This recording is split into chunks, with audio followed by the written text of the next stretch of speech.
এবার বাঁকুড়া ও পুরুলিয়ার একটা খবর দেখাবো।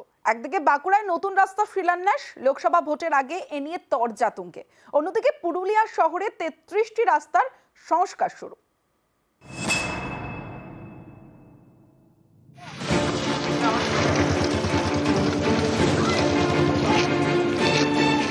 বাঁকুড়া তারলাংরা, এখানকার পাঁচপুরা থেকে আড়রা পর্যন্ত ৮ কিলোমিটার রাস্তা দীর্ঘদিন ধরে বেহাল, খানাখন্দে ভরা। স্থানীয়দের অভিযোগ, কোনোদিন পিচই পড়েনি। লোকসভা ভোটের মুখে নতুন করে এই রাস্তা তৈরি করার উদ্যোগ। এর জন্য ১৪ কোটি টাকা বরাদ্দ করেছে বাঁকুড়া জেলা পরিষদ। শুক্রবার নতুন রাস্তা শিলান্যাস হলো। ছিলেন তালডাংরা তৃণমূল বিধায়ক তথা বাঁকুড়া লোকসভা আসনের তৃণমূল প্রার্থী অরূপ চক্রবর্তী।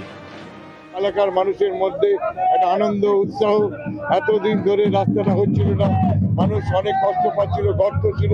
৫-৭ দিনের মধ্যে কাজ শুরু হবে, এলাকার উন্নয়ন হবে, কলেজের ছাত্রছাত্রীরা যাতায়াত করে, রুগীরা যাতায়াত করে, অনেক সুবিধা হবে মানুষের।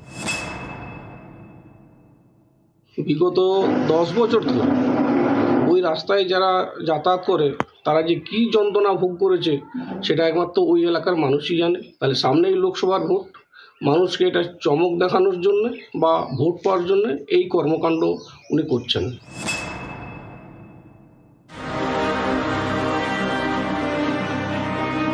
পুরুলিয়া পুরসভার 23টি ওয়ার্ড, পুরো এলাকার রাস্তায় কোথাও উঠেছে পিচ, কোথাও খানাখন্দ। এমনই 33টি রাস্তা সংস্কারের কাজ শুরু করেছে পুরসভা। রাজ্য সরকারের স্পেশাল ফান্ড থেকে বরাদ্দ করা হয়েছে ৩ কোটি টাকা। আমরা খুব খুশি। আমাদের গাড়ি যাওয়া আসা যাতায়াত করার জন্য খুব অসুবিধা ছিল, ভেঙে আর একদম হয়েছে। আর পুরুলিয়া পৌরসভাকে ধন্যবাদ জানাচ্ছি কি আমাদের যাতায়াতে আর কোনো কষ্ট হবে না। এই যে রাস্তাটা হচ্ছে, এই রাস্তাটা দীর্ঘদিন হয়েছিল সেই 2000 সালের আগে, তারপর আর হয়নি। কালভার্ট ভেঙে গেছে, রাস্তা ভেঙে গেছে, খুবই খারাপ অবস্থা। এলাকাবাসীর দাবি অনুসারে এই রাস্তাটা আমরা আজকে উদ্বোধন করছি। এটা কোনো সেন্ট্রাল শেয়ার নেই, এটা সম্পূর্ণ রাজ্য সরকারের স্পেশাল ফান্ড। বাঁকুড়া থেকে প্রিয়ব্রত গোস্বামী এবং পুরুলিয়া থেকে ইন্দ্রজিৎ মণ্ডল, নিউজ 18 বাংলা।